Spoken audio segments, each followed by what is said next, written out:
Recently, I was facing a bout of uncertainty in my business, and scrolling through Instagram one day, I found this post, and at that moment in time, it couldn't have been more true in my life. Do what you love, and you'll work super hard all the time with no separation or any boundaries, and also take everything extremely personally. All right, so that's a little dramatic for me, but at that moment in time, it hit me square. And I believe that I'm not the only one. I believe that this is the reality for new business owners at some point. Maybe not all the time, but there are times where this is true for everyone. See, as small business owners, we feel like we need to take on everything and anything in order to make this thing that we created succeed. Oftentimes, this comes at the expense of our health, our relationships, and even our overall happiness, which is the reason we started this whole thing in the first place. But does it have to be that way, or is there another way?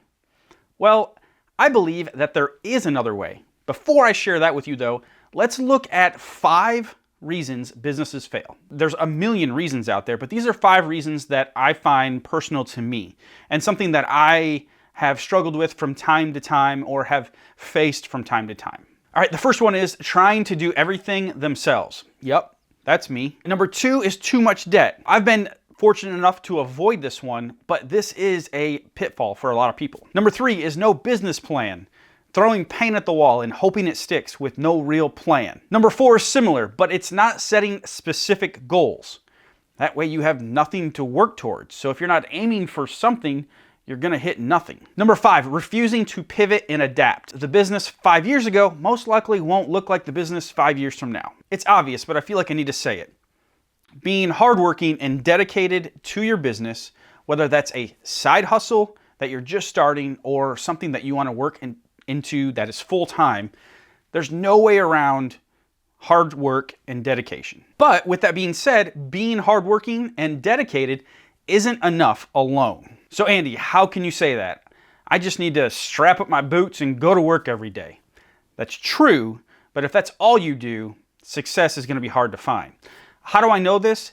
There are a lot of failed businesses that had really hardworking and really dedicated people that are no longer in business. So what should we do to give our CNC businesses the greatest chance of success? We need to surround ourselves with A, people that have already traveled the road before us, and B, people that are currently on the road with the same goals as us. Let me say that again. We need to find people that have traveled the road before us and find people that are currently on the road with us.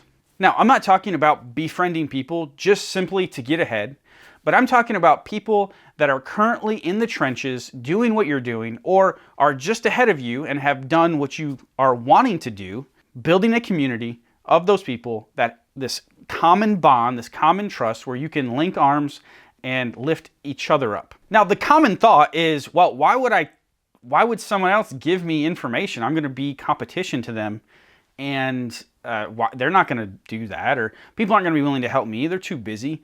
And that is a lie, and that couldn't be farther from the truth. People that are successful realize that it takes other people to surround themselves with, to lift each other up and to raise the bar. Now, obviously, there's some information that probably shouldn't be shared. There's some things, some proprietary things that shouldn't be shared. I get that. But when it comes to support, encouraging, pointing things out, and lifting each other up, this can be done without sharing that information. Let me give you an example. How is it that professional athletes train together in the off season? Meaning an athlete that usually competes against that person. In the off season, they get together, they're friends, they lift each other up, and they work out together to get better. Why would they do that when they're competitors? Well, the reason is because they realize that doing it with other people will raise their level. It'll raise both of their games. So if it's worth it to these highly competitive athletes, shouldn't it be worth it to us? Shouldn't we get together with like-minded people and learn from one another and raise both of our games at the same time? So having other people around me has been critical to the success of my business. I owe an awful lot to a lot of different people that have helped me out along the way.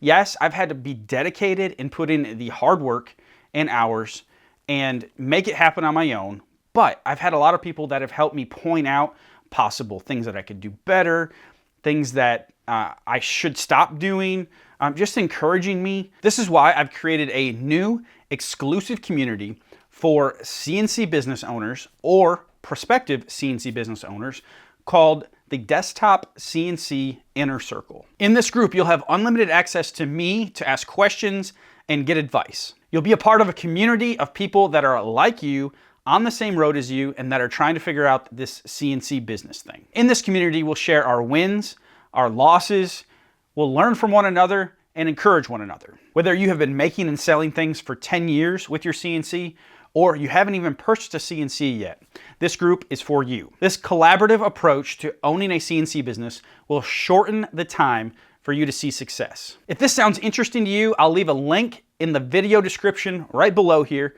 for you to click on and check out to get more information. Starting and running a business is hard. Why try to do it by yourself?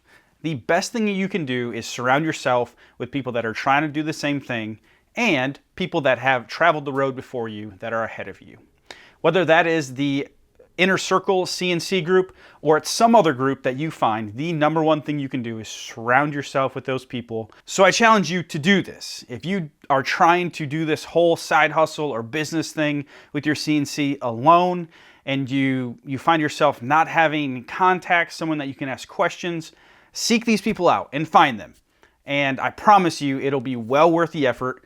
If you're new and this is the first time you're learning about CNC or CNC business, CNC businesses, I'll put a playlist right here where I'll put everything that I've ever talked about CNC business in it for you to binge on and check out. Thank you so much for watching, and I'll see you in the next video.